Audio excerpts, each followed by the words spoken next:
Levítico, Números, Deuteronômio.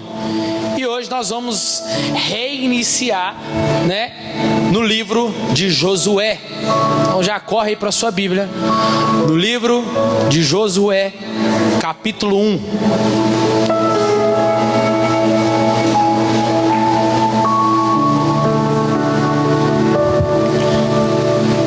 Lembrando aos meus líderes de GC aí, tem reunião depois do culto, hein, rapidinho.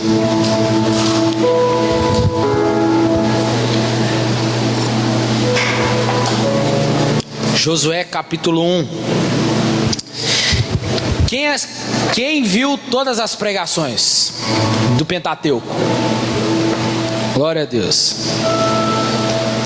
Então, se você não viu, perdeu, vai lá no canal nosso no YouTube, para quem não sabe, e acesse lá, Lagoinha Ribeiro de Abreu, tem todas as nossas pregações lá. Quem encontrou? Depois da morte de Moisés, servo do Senhor, disse o Senhor a Josué, filho de Num, servo de Moisés: Moisés, meu servo, é morto. Levanta-te agora, passa este Jordão, tu, todo este povo, a terra que eu dou aos filhos de Israel. Todo lugar que pisar a planta do vosso pé vos tenho dado, como prometi a Moisés, desde o deserto do Líbano até o grande rio, o rio Eufrates. Toda a terra dos heteus até o grande mar, para o oponente será o vosso termo. Ninguém poderá resistir todos os dias da tua vida. Como fui com Moisés, assim também serei contigo. Não te deixarei e nem te desampararei.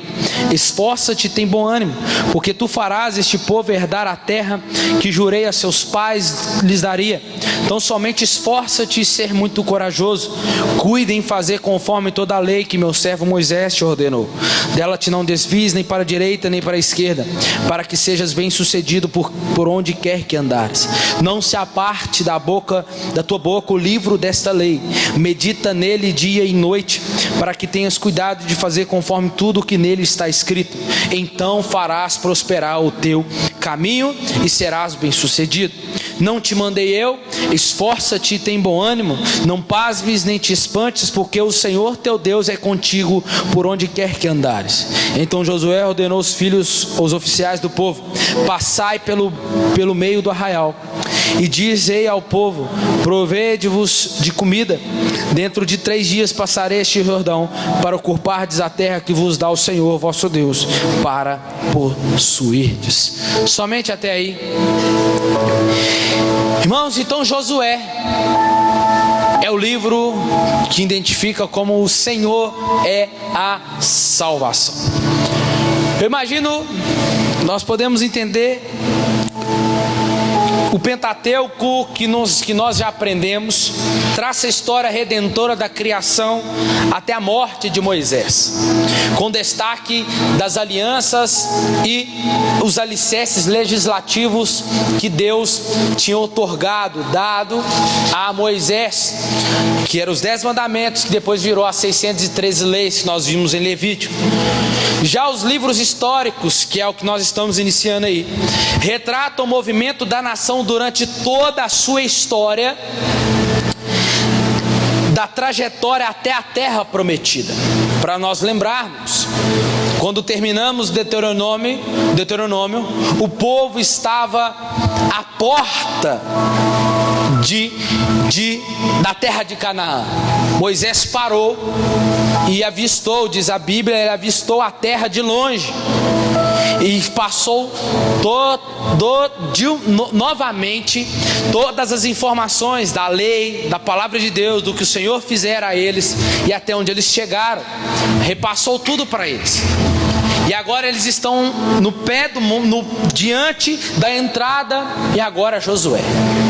E aí eu imagino Josué dizendo para si mesmo e ouvindo do povo: e agora? O que vai ser de mim sem Moisés? Moisés era o que ele falava com Deus e Deus falava com ele. Eu não sei para onde ir, eu sei que a gente tem que alcançar a terra, mas como começar? Talvez o povo vinha até Josué e falou assim: Josué, e agora? Agora é contigo, né? E aí, quais serão as coordenadas? E aí eu me encontro com esse texto aqui. Deus aparece de uma vez. Qual que está o título aí da epígrafe do seu em negrito? Deus anima Josué. Então, dá a entender que Josué estava o quê? Talvez cabisbaixo, preocupado o que iria suceder. Então, Deus aparece para Josué e fala assim: Moisés, meu servo, é morto.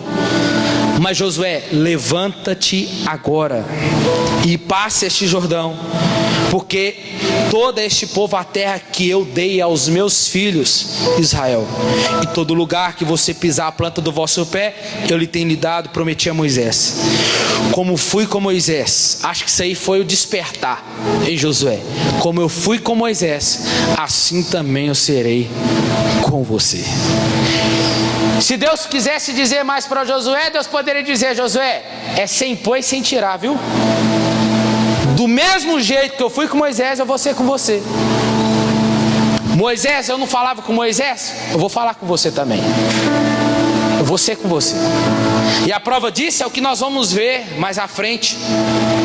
E Deus continua dizendo: então você esforça, tem bom ânimo, porque tu farás a este povo herdar a terra que eu jurei. Então somente exporta. Mas aí Deus fala assim para Josué: ó, deixa eu te falar para você uma coisa. Faça como Moisés, cuide em fazer conforme tudo que está na lei, como meu servo Moisés fez. Dela não te desvies. Tipo, não vai fazer o que você pensa, e nem vai fazer o que você acha que é certo. Deus está dizendo: dela não te desvies nem para a direita, nem para a esquerda, para que sejas bem sucedido por onde quer que andares. Não se aparte da tua boca o livro desta lei. O que você vai fazer, Josué? Você vai meditar nela de dia e de noite, para que tenhas cuidado. Olha isso aqui, como que Deus é de forma minuciosa, para que você tenha cuidado no que você vai proceder, o que você vai fazer. Não é para você inventar nada não, Josué. Não é para você inventar coisa nova. Não é para você pensar: não, vou desse jeito que Moisés fez, eu vou fazer de outro. Não. É para você fazer conforme tudo que está escrito neste livro. Você pode dizer um amém por isso, irmão? Então esforça-te, porque o Senhor Deus será contigo por onde quer que andares. Josué vai lá e passa para o povo para começar a fazer. E eu fiz questão de grifar todos os textos que dizia assim, ó. Depois você vai ler Josué na sua casa, 24 capítulos. E Josué fez conforme tudo o que Deus ordenou. Para abrir um parênteses aqui, de manhã foi assim, mas eu vou falar que na nossa vida, no final da sua vida, quando você vai lembrar de Josué mais à frente, que as pessoas vêm olhar e vão dizer assim: e eles fizeram tudo o que estava conforme escrito na palavra de Deus. Porque aí tem promessa, que aí Deus disse: porque o teu caminho será, então farás prosperar o teu caminho e serás bem sucedido. É um segredo. Então, irmãos, nós encontramos aqui sobre Deuteronômio 28, é uma entrada para Josué, porque ela vai retratar a obediência à aliança que traria bênçãos, e Deus faz questão de dizer novamente: porém a desobediência levaria o povo à perda da terra prometida. Os históricos então registram a história de Israel desde a ocupação da terra prometida, sob a liderança de Josué, pelos exílios até a restauração parcial, que é um dos últimos livros históricos, que é de Neemias. O nome bíblico Canaã, que é a terra que eles vão alcançar, vem do filho de Noé, chamado Cã, que viu a nudez do seu pai, logo ele foi expulso. Logo a partir deles nasceram as nações inimigas de Israel: os cananeus, os heteus, os jebuseus, os heveus. Todos esses vocês vão ver lá na Bíblia. O livro de Josué, ele é diferente do Pentateuco, porque ele é o único que leva o livro do seu nome. Porque alguém de nossa época deveria estudar o livro de Josué. Vocês vão ver quanto aprendizado nós vamos ter aqui nessa noite. Um livro que é um livro repleto, um relato sombrio de guerras, matança e conquistas. O que nós podemos tirar daqui? Quando você olha para o livro de Josué, você vai ver, e Josué ganhou a guerra, Josué fez isso, você vai ver. Mas se o livro de Josué fosse ficção, poderíamos aceitá-lo como uma emocionante história. O que isso significa para nós? Deus chamou Josué para ser um general, um líder do seu exército, numa conquista santa. No entanto, o que estava em jogo nessa conquista era algo maior do que apenas uma invasão e posse de uma terra. Eram princípios que estavam em jogo, até mesmo a respeito da nossa vida e a nossa fé nos dias de hoje. Por isso que nós estamos aqui nessa noite. Josué trata do recomeço do povo de Deus. E muitos de nós precisamos de um recomeço. Depois de 40 anos vagando pelo deserto, Israel vai se apropriar e desfrutar dessa herança que Deus prometeu. Josué nasceu em meio à escravidão do Egito. Foi crescendo, a partir depois de ser treinado, começou a ser treinado por Moisés, por escolha de Deus, foi levado à posição a qual nós estamos lendo aqui hoje, de liderança de Israel. Josué, sabe com quantos anos ele estava quando ele tomou posse da liderança? Ele estava chegando aos seus 90 anos, quando ele assume a posição de liderança de Israel. Depois nós vamos ver que mais à frente Josué morreu com seus 110 anos.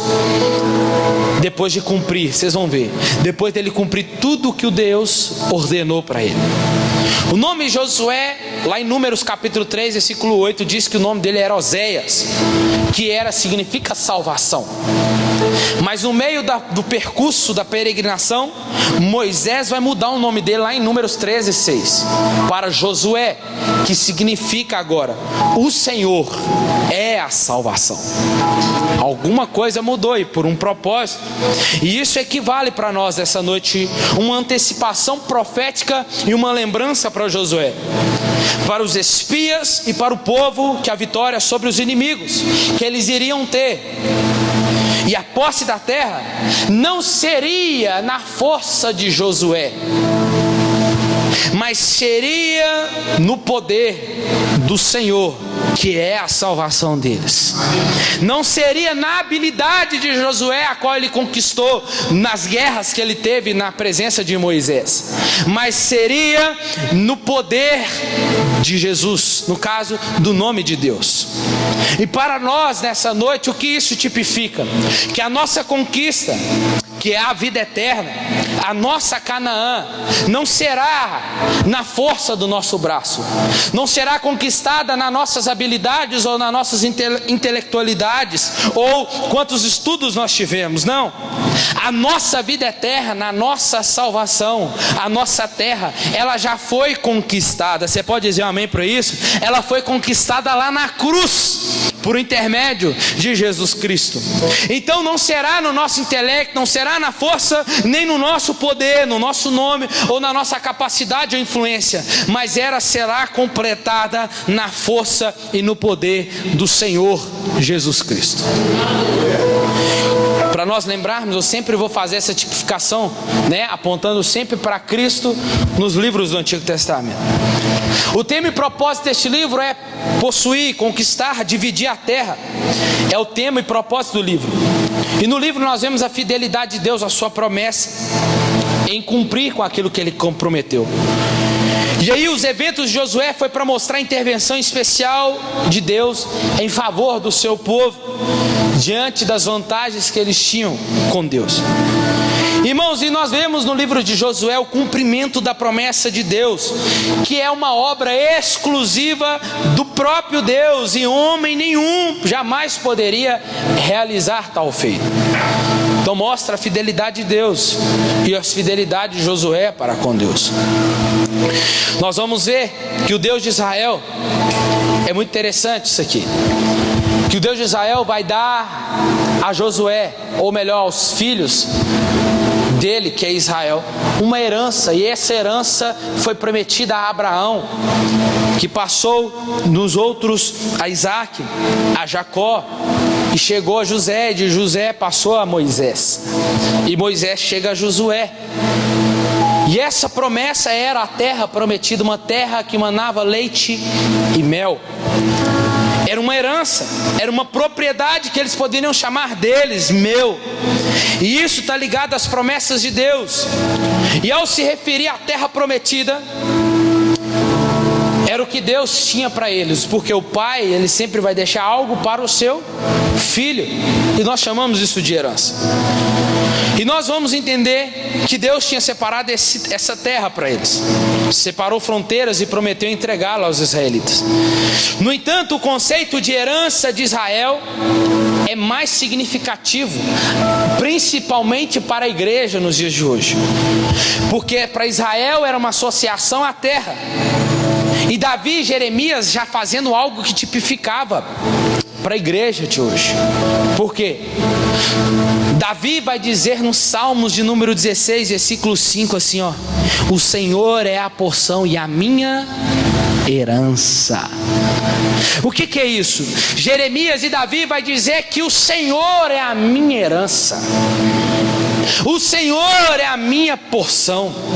E o povo de Deus, irmãos, nos dias de hoje precisa entender isso, que não é o seu carro que é a sua herança. Você não tem que ficar pensando: o que eu vou deixar para o meu filho é o meu carro, o que eu tenho é a minha herança, o que eu vou deixar, talvez a minha herança é minha esposa, é meu marido, é os meus filhos, talvez é as viagens belas que eu posso fazer, é uma conta gorda que eu posso deixar. É isso que te traz alegria, Edgar. Mas deixa eu te fazer uma coisa, falar para você uma coisa nessa noite. A sua herança não são essas coisas passageiras da terra. A sua herança, a minha herança tem que ser o Senhor. A nossa porção, ela tem que ser o Senhor. Nós precisamos encontrar satisfação, alegria, realização. Não é no carro do ano, não é num bom emprego, não é numa família linda. Talvez você se sente alegre por isso. Isso é bom, mas entenda uma coisa, que isso tudo vai passar, isso tudo vai embora um dia. Mas quem permanece? Quem é a sua herança? E a sua herança tem que ser o Senhor. Você tem que declarar e dizer: a minha herança é o Senhor. Nada que neste mundo existe ou pode me oferecer se compara àquele que é a minha herança, o Senhor. Você tem que ouvir nessa noite que o povo, ele corria até Canaã, porque Canaã era a sua herança. E nós que somos a igreja de Cristo, já temos a nossa herança conquistada, irmãos. A nossa herança é Jesus Cristo. Porque Ele mesmo disse, lá em João 15: aonde eu estiver, lá também vós estareis. Efésios capítulo 2 também vai dizer algo lindo para nós. Porque aquele que morreu e ressuscitou está sentado nos lugares celestiais, aonde nós também estamos assentados com Ele. Esta é a vontade de Deus, ou como o salmista diz no Salmo 73, deve ser a nossa declaração quando nós olhamos para as coisas momentâneas dessa terra e dizer: o que tenho eu no céu além de ti? O que eu tenho eu na terra além de ti? Que eu possa querer além de ti? Ainda que a minha carne e o meu coração desfaleçam, Deus é a fortaleza do meu coração, Ele é a minha herança. Isso deve ser a nossa declaração, meu irmão. Ele deve ser a nossa herança, irmão. As tempestades, as situações difíceis desta vida, o vento que sopra vai levar tudo embora. Mas quem que permanece? Vai permanecer aquele que você fez o seu suporte, o seu sustento. Quem é? Aquele que é a sua herança. E ele deve ser o Senhor. Por que a gente às vezes não satisfaz com nada? Compra um trem, não satisfaz. Faz isso, não satisfaz. Tudo é momentâneo, porque assim será a nossa vida.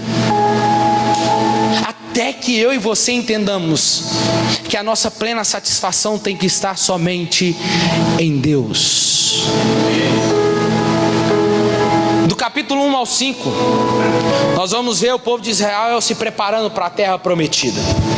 Capítulo 1, Josué vai soltar os espias para poder visitar a terra. Josué vai mobilizar todo o povo.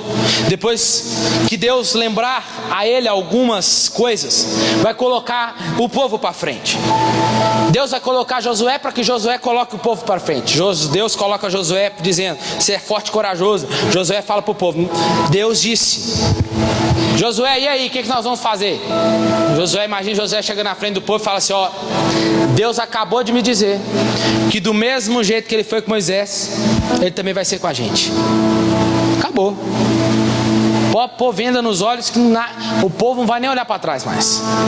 Porque o que nós vemos, irmão, o mais lindo que nós vemos no livro de Josué é que nós não vemos mais o povo murmurando. Nós não vemos mais o povo murmurando como a gente via em Números. Nós vemos o povo olhando para aquilo que era o seu alvo, Canaã. Ele está dizendo: nada agora vai nos fazer parar mais. Nada agora vai nos impedir mais de conquistar a terra. Agora nós vamos. Porque se Deus falou que vai ser com Moisés, Ele vai ser com a gente também. Ele vai cumprir. E aí nós precisamos entender que os cananeus habitavam a terra já, os inimigos de Israel. E aí você pergunta para mim, Edgar, como é que Deus vai dar uma terra que já tinha gente habitando? A terra não era deles. A terra era de quem? A terra era de quem? Do povo de Israel, mas a terra era de Deus. Era certo Deus fazer isso? Sim, com certeza. Porque a terra era dele. Salmo 24 vai dizer: do Senhor é a... e tudo que nela há. Salmo 89, 11: Teus são os céus e a tua é a terra. Salmos 47, 7: Deus é o rei de toda a terra. Isaías 40, 22: Ele é o que está sentado sobre a cúpula da terra, cujos moradores são como gafanhoto. É Ele que estende os céus como cortina e os desenrola como tenda para habitar. A terra é dele, então Ele dá a quem Ele quer. Por que Deus escolhe Israel? Você já parou para perguntar? Diante de tanta nação. Primeiro, porque Ele quis. Diante da soberania de Deus, você pergunta assim: Deus, por que o Senhor quis escolher? Porque eu quis. Mas aí tem um segundo propósito. Porque a nação de Israel era o único povo ainda que não tinha nenhum Deus. Sabia? Então Deus escolhe a nação de Israel para dizer: eu serei o vosso Deus e vocês serão o meu povo. Deus começa a tratar Israel em Êxodo, a gente lembra, chama Israel de o seu primogênito. E Ele vai tratar o povo de Israel como filhos, e Ele sendo o pai. Então Ele dá a terra a quem Ele quer. E a terra era dele, e Ele tinha prometido a Israel, e Ele vai cumprir. Josué então vai fazer conforme tudo que o Senhor ordenara. Para lembrarmos, a caminhada começou aonde? No Mar Vermelho. A travessia do Mar Vermelho, agora no fim, estamos diante do Rio Jordão. Assim como eu fui com Moisés, assim também serei com... Vamos fazer... Josué, você vai entrar diante do Jordão. E aí, Deus, como é que nós vamos atravessar? Calma, eu fui com Moisés, também serei contigo. Mando os sacerdotes entrar, na hora que eles pisar com a arca, aí eu faço. O que acontece no texto? Deus abre o Jordão para eles passar. Assim como eu fui com Moisés, assim também serei com você. Então o povo de Israel está vendo de novo Deus fazendo e abrindo mais um, ali podemos dizer, chamar um rio, né?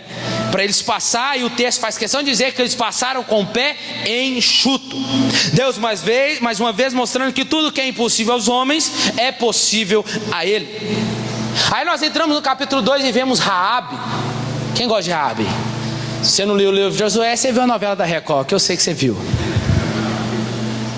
Nós vemos Raabe escondendo os espias. Vai esconder os espias. Só que Raabe, aí o que acontece? Eles entram, Raabe esconde ele porque o rei aparece. Quando os soldados do rei aparecem, eles viram e falam assim: ó, os homens entraram aqui. Eu vi eles entraram, assim, eles já entraram e já saíram. Não é? Foi embora. Tá aqui não. Raabe mentiu ou não? Mentiu. Ela mentiu. Só para você entender uma coisa, a vida de Raabe, se ela fosse descoberta, não ia ser poupar, ela não seria morta por causa da mentira, mas ela seria morta por causa de traição. Mas escuta uma coisa que interessante. Raabe decidiu confiar em Deus. Mas Edgar, ela não conhecia ele ainda. De fato, olha o texto, capítulo 2, versículo 9. Olha quando ela vira e fala para os israelitas: bem sei que o Senhor vos deu essa terra. Olha aí, eu sei que Deus, o seu Deus, deu essa terra, e que o vosso pavor caiu sobre nós, e que todos os moradores de Jericó se derretem diante de vós. Ou melhor, todos os moradores da terra se derretem diante de vós. E aí ela diz, ela está dizendo que ela somente ouviu, ela está dizendo que todos, temos ouvido como o Senhor secou as águas do Mar Vermelho diante de vós quando saíres do Egito, e também que fizeste os 2 reis, os amorreus, Seom e Og, que estavam além do Jordão, a qual vocês destruíram. E ela diz no versículo 11: o Senhor vosso Deus é Deus em cima dos céus e debaixo da terra. Agora, pois, jurai-me, vos peço pelo Senhor, porque eu usei de misericórdia para convosco, que vos também usareis para com a minha casa e a casa de meu pai, de que conserveis a minha vida e a vida do meu pai e da minha mãe, como meus irmãos e as minhas irmãs. A nossa vida responderá pela vossa até o ponto de morrer, se não denunciardes este negócio. Irmãos, Raabe declarou a sua confiança em Deus sem ainda conhecer de fato quem era o Deus de Israel. Não é à toa que ela é chamada de heroína da fé lá em Hebreus capítulo 11. Deus concedeu a ela a oportunidade graciosa de se aliançar a Deus ao proteger os espias. Irmãos, por que ela mentiu? Ela mentiu porque ela estava dentro de suas circunstâncias. Raabe mentiu de forma ousada e elaborada, e talvez a sua reação inicial tenha sido simplesmente por causa do seu hábito da sua profissão. Ela ainda não era convertida, ela ainda não conhecia o Deus de Israel, que dizia que condena a mentira. Ela mentiu porque era um ato da sua profissão mentir, porque ela não conhecia o Deus de Israel. Do ponto de vista do rei de Jericó, Raabe teria sido condenada por traição. E a mudança radical veio sobre a vida de Raabe quando aqueles espiões bateram à porta e ela pôde dizer. Ela arriscou sua vida para confiar em Deus. O livro de Ruth revela Raabe sendo tataravó do rei Davi.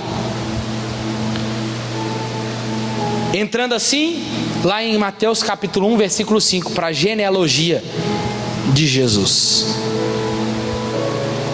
E isso aponta uma coisa, um ato dela que ela fez. No capítulo 2, versículo 18 ao 21, nós vamos ver um ato dela, que ela promete para os espias colocar um fio de escarlate na janela, posicionando a casa dela. A casa que seria salva seria a dela. Escuta isso aqui. Esse fio de escarlate aponta para Jesus. Fez Raabe se salvar na entrada de Israel quando foi para conquistar Jericó.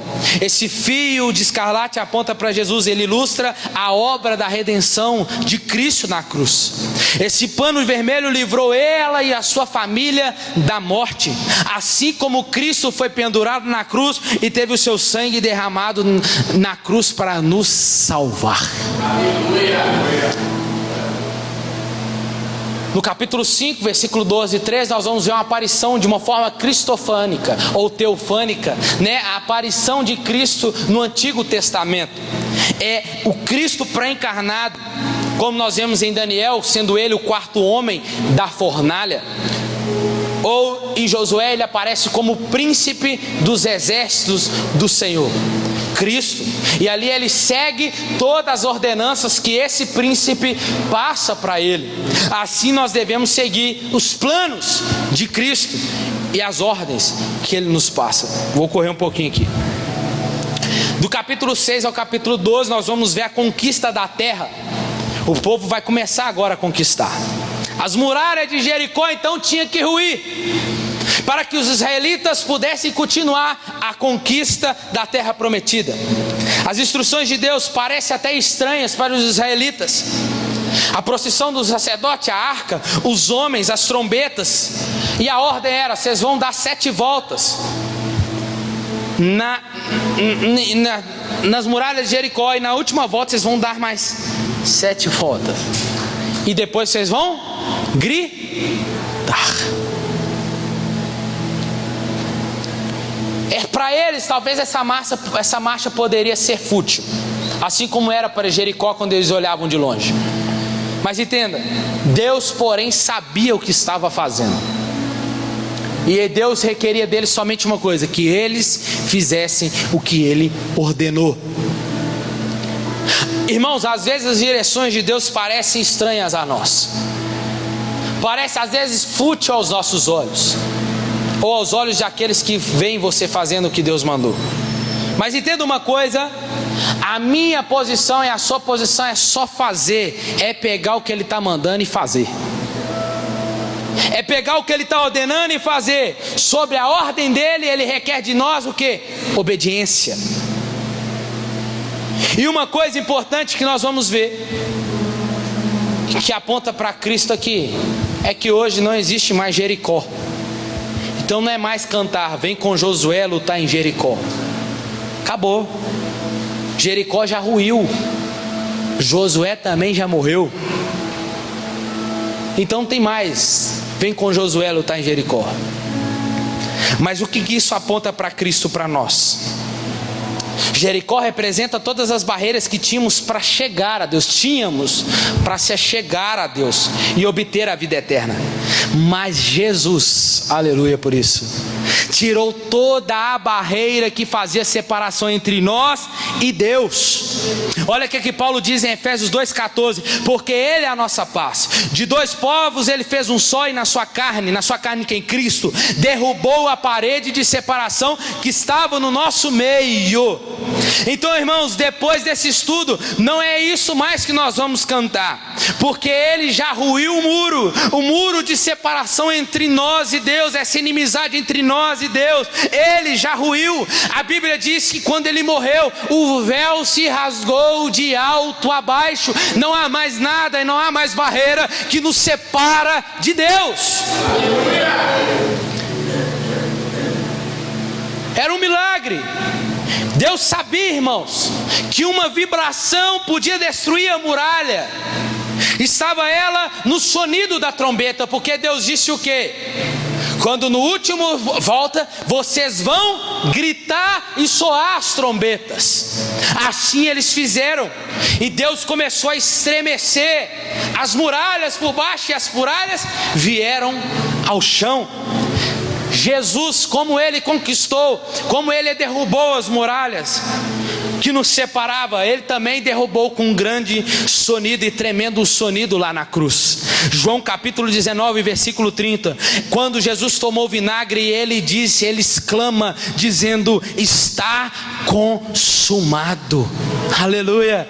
Ele, inclinando a cabeça, descansou, entregou seu espírito. E aí a Bíblia faz questão de dizer que o véu se rasgou. O que é isso, irmãos? O muro ruiu. Aleluia. Hoje nós podemos chegar a esse lugar. Podemos entrarmos como com ousadia no Santo dos Santos. O véu se rasgou, escuta isso aqui, o véu se rasgou não foi somente para nós entrarmos, mas o véu se rasgou foi para Ele sair, porque quem achou morada não foi eu e você, quem achou morada foi Ele, para Ele morar em nós e nos fazer agora templo dEle. Ele rasgou com o seu grito. Mas isso tudo, irmãos, é um milagre. Mesmo que a ciência tenta dizer que um banido, um som alto destruiria aquelas muralhas, sim, mas não deixa de ser milagre. O que Deus estava querendo dizer é que a glória não é de Josué, a glória é do Senhor. O povo, Deus estava querendo dizer: a vocês obedecerem a minha ordem, a glória é minha. A glória está em quem obedece. Quando vocês obedecem, vocês me glorificam, porque o povo vai ouvir. Não só, olha como que Rabi foi dizer, não foi o que o povo fez, mas foi o que Deus fez através de vocês. Aleluia. glória é do Senhor. Irmãos, depois que Jericó grita, Jesus vai gritar em Mateus capítulo 27, ele vai dizer que é isso, olha se não dá um paralelo, eis que o véu do santuário se rasgou em duas partes, de alto a baixo, a terra tremeu e as rochas se partiram. Diga para o seu irmão, se não há mais separação.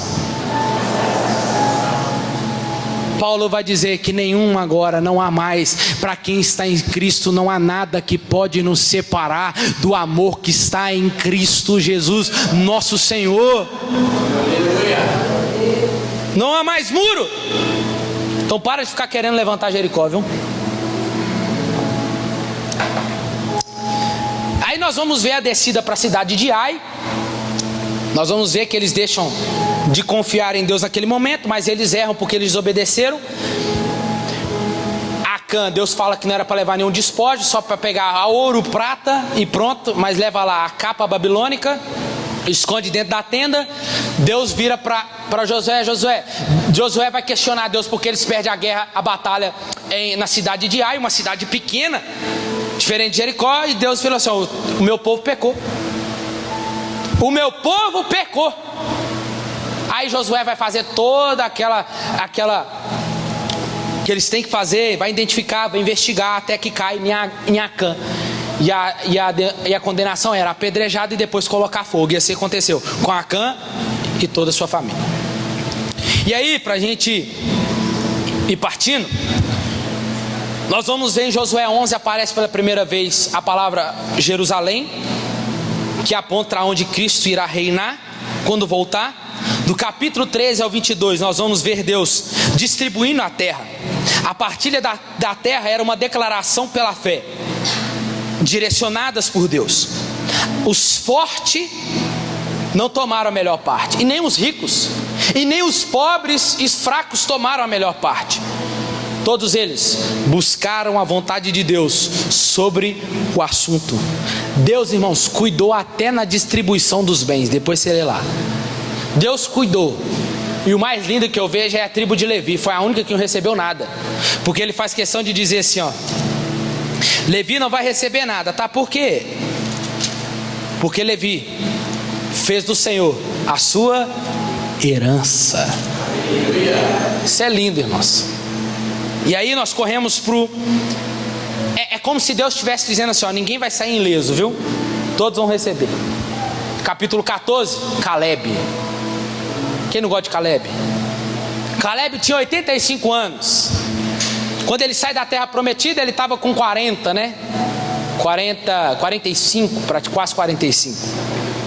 Uma vez que Caleb era da tribo de Judá e tinha sido um dos espias mais fiéis quando foi visitar a terra. E aí nós vemos que Caleb vai chegar até Josué e vai relembrar da promessa que Moisés fez a ele em Números capítulo 14, que daria a ele uma terra. E essa promessa deu alegria e coragem a Josué e Caleb, que eles dariam uma terra para eles. Caleb se animou, mesmo durante vagando 40 anos pelo deserto, ele ainda se animou. E uma lição para nós aqui nessa noite, para nós nos animarmos em nossa jornada de peregrinação nessa terra. Você sabe que você não é daqui, né?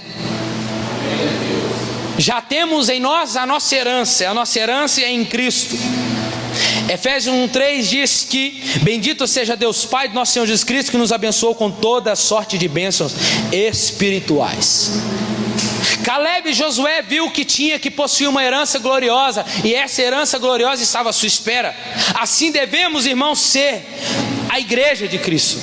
Assim como Paulo diz em Filipenses capítulo 3, versículo 12 ao 16, que ele diz: não que eu tenha ainda recebido, ou já tenha obtido a perfeição, mas eu prossigo para aquilo que está diante de mim, para conquistar aquilo a qual eu também fui conquistado por Cristo Jesus. Não quanto a mim, não julgo haver alcançado, mas uma coisa faço. Olha, Caleb está dizendo, ainda eu não conquistei tudo, mas uma coisa faço. O que eu faço? Esquecendo das coisas que para trás ficam. Passamos muitas situações adversas, quase não conseguimos chegar. Passou-se uma geração, mas eu esqueço dessas coisas e prossigo para aquilo que está diante de mim. Prossigo para o alvo, para o prêmio da soberana vocação em Cristo Jesus. Aleluia! Israel estava diante do povo dele, Canaã. A igreja esquece das coisas que passaram, porque eis, coisas novas já chegaram. Então eu esqueço das coisas que passaram e prossigo para o alvo que já foi conquistado na pessoa de Jesus. Como é que o crente tem que viver? Olhando para cima. É olhando como o escritor de Hebreus diz, é olhando firmemente para o autor e consumador da fé, que é Cristo. É dizendo como Paulo disse, é buscando as coisas de cima, é pensando nas coisas do alto. É assim que nós temos que viver, irmãos. Diga para o seu irmão, olha para cima. Caleb já era idoso, mas se gloriava na sua árdua missão, irmãos. Caleb estava mais forte que eu já. Eu pareço velho, tem hora. Caleb era um dos homens mais fiéis e alegres do arraial. É aquele crente que você olha para ele, toda hora ele está rindo, toda hora ele está feliz. Você fala assim, olha lá, só fica rindo, parece bobo. Né? Aí você chega nele e fala, você não passa luta não? Eu estou vivendo uma, desce. Mas a minha herança é o Senhor. É apesar, ele está sempre dizendo, é apesar, tem algo maior para mim, vai ter Mar Vermelho, mas eu sei que ele vai abrir, vai ter Jordão, eu sei que ele vai abrir, vai ter inimigos, ele já conquistou a vitória para mim, o que eu tenho que fazer? Eu esqueço disso tudo e continuo caminhando para o meu prêmio que já está pronto para mim. Aleluia! Se é para o Senhor, pode ser mais forte.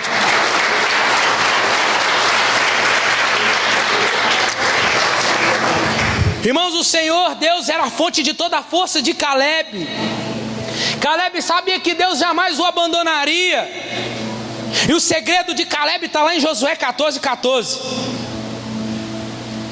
Que até os dias, olha para você ver, por isso Hebrom passou a ser de Caleb, filho de Jefoné, o quenezeu, em herança até o dia de hoje, visto que havia Caleb perseverado em seguir o Senhor. Em seguir o Senhor. Outra lição para nós aqui, aos anciãos presentes aqui, aos jovens presentes aqui: nunca somos velhos demais para realizar novas conquistas, pela fé e com o poder do Senhor. Assim como Caleb, podemos tomar montanhas, subjugar gigantes, se seguirmos o Senhor de todo o coração. Não importa quão avançada seja a nossa idade, não devemos jamais aposentar da confiança ao Senhor e do serviço a Ele. É como Paulo diz em Gálatas, eu gastarei e me deixarei gastar por amor ao Evangelho. O que aprendemos com Caleb também é que a sua fé ousada proveu para ele a mesma fé no seu genro Otiniel, que nós vamos aprender semana que vem, que foi o primeiro juiz, um dos juízes, melhor dizendo, do livro de Juízes. O exemplo de Caleb deixa para sua filha legado. Outra lição: a geração mais antiga deve prover para a geração mais nova, não apenas o sustento material, mas acima de tudo espiritual. Os cristãos mais idosos devem ser exemplos de fé e encorajar a geração mais jovem a confiar no Senhor. É igual a gente olha para os jovens que ainda nem casou, nem está namorando. Esse vai estar lá, quase morrendo. Nós tem que pagar isso, tem que fazer, nem casou ainda. Não tem um passarinho para dar água, fica nisso aí. Capítulo 23 e 24 para nós fechar. A despedida de Josué. Josué, irmãos, viveu intensamente a sua vida. A escravidão do Egito terminou, e terminou num culto aonde? De adoração na terra prometida. Josué poderia dizer igual o apóstolo Paulo no final da sua vida: combati o bom combate, Acabei a carreira e guardei a fé. Quando eu morrer, você manda uma coroa para mim dessa lá, viu? Ninguém gosta que eu falo isso, né, irmão? Mas Josué, irmãos, estava prestes a seguir o caminho de todos da terra. Ele diz assim: ora, vou hoje pelo caminho de toda a terra, vós bem sabeis de todo o vosso coração e de toda a vossa alma, que olha isso aqui, irmãos. Ora, vou hoje pelo caminho de toda a terra, vós bem sabeis de todo o vosso coração, falando para o povo. Josué está discursando, lembra? Moisés fez a mesma coisa, ele também vai discursar no final da sua vida. Vós bem sabeis de todo o vosso coração e de toda a vossa alma, que nenhuma só palavra caiu de todas as boas coisas que a vosso respeito falou o Senhor, o vosso Deus. Todas vos sobrevieram e nenhuma delas falhou. Tem a palavra de Deus para o nosso coração, irmãos. Deus tem promessa para a igreja. E todas essas promessas para a igreja é a mesma coisa. No final vai dizer assim: que todas elas sobrevieram e nenhuma dessas promessas falhou. Capítulo 24, capítulo 23 então mostra para nós que o caminho que eu e você teremos que percorrer, se o Senhor não voltar antes. Josué não queria partir sem antes a desafiar o povo a amar o Senhor e guardar os seus mandamentos. Já vou montar meu discurso. O capítulo 24 é o discurso de despedida e recapitulando a história como Moisés fez. E ele fala, conhecida de todos nós. Isso é maravilhoso, como eu disse aqui no início, na oração. Capítulo 24, versículo 14. Josué vai renovar a aliança com o povo. Ele disse: agora temei o Senhor e serviu com sinceridade e com verdade. Deitai fora os deuses aos quais serviram vossos pais.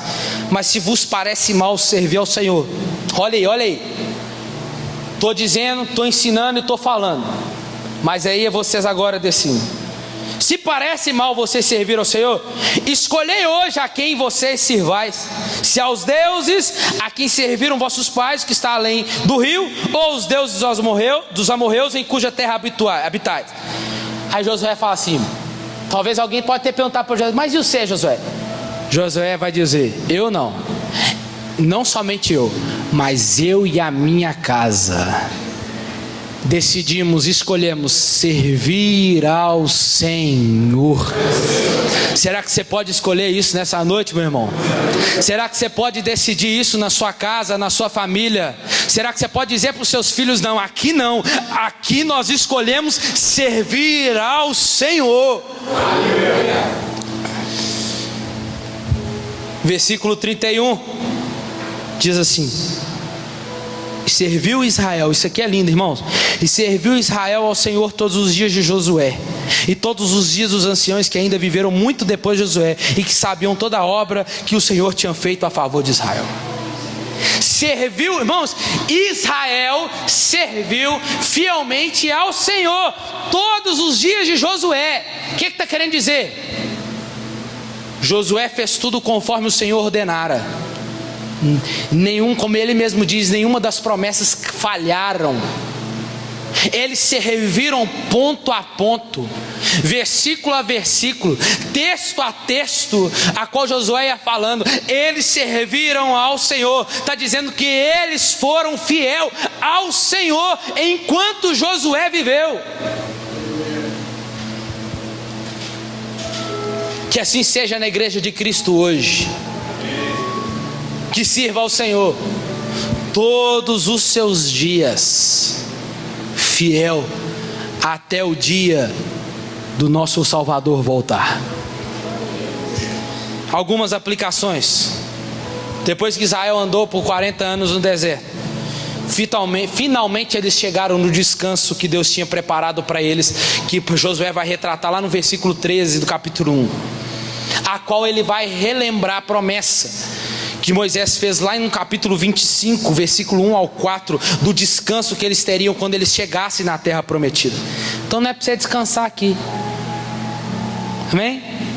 Quando você chegar lá, você descansa. Quem gosta de dormir, pode ficar tranquilo. Quando chegar teu dia, é o que você mais vai fazer. Descanso significa estar em paz, e o descanso implica estar livre da ansiedade de conflitos. Deus prometeu aos israelitas descanso na terra prometida. Deus prometeu ao povo um local de paz dos conflitos, aonde eles estabeleceria. Só que esse descanso dependeria da obediência total a Deus e ao seu mandamento. Temos uma ponte aqui para a igreja sobre esse descanso. O escritor aos Hebreus vai dizer que resta para nós um descanso, que nós não venhamos deixar que a descrença nos impeça de entrar no descanso de Deus que está em Cristo Jesus. Nós cristãos sabemos que os céus nos trarão descanso. A qual lado vai dizer em Apocalipse 21 que não haverá mais dor, nem morte, nem doença, nem pecado ou outras lutas terrenas, porque lá Ele vai enxugar dos nossos olhos todas as nossas lágrimas. Nós cristãos sabemos que o céu trará isso. Você crê nisso?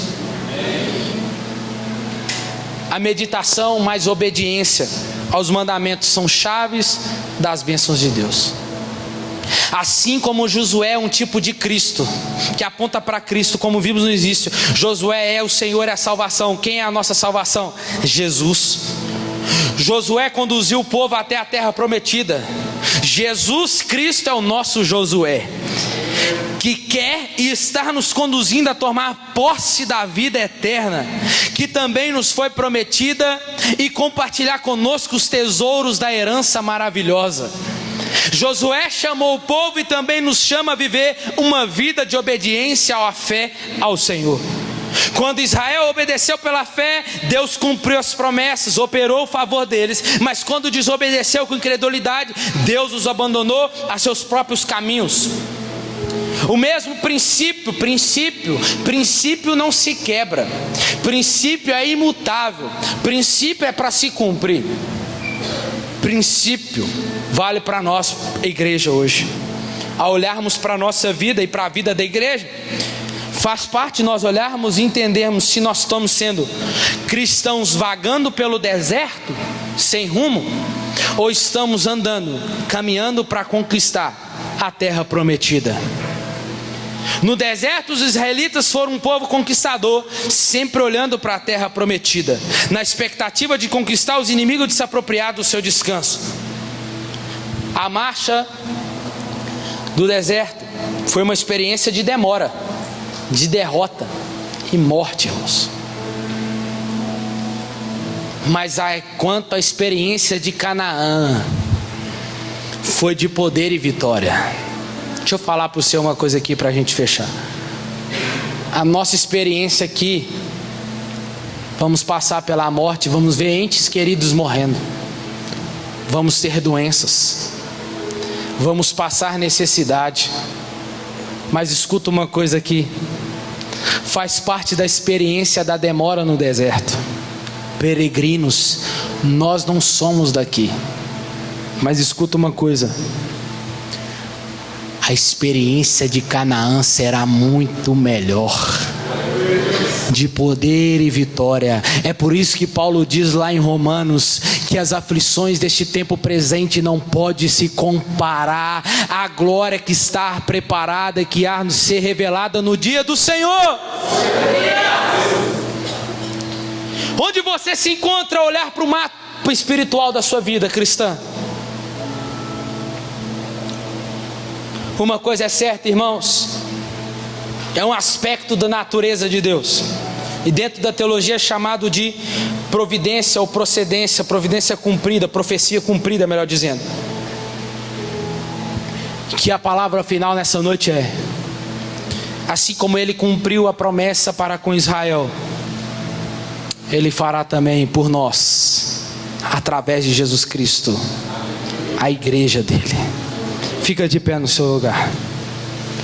O louvor pode subir.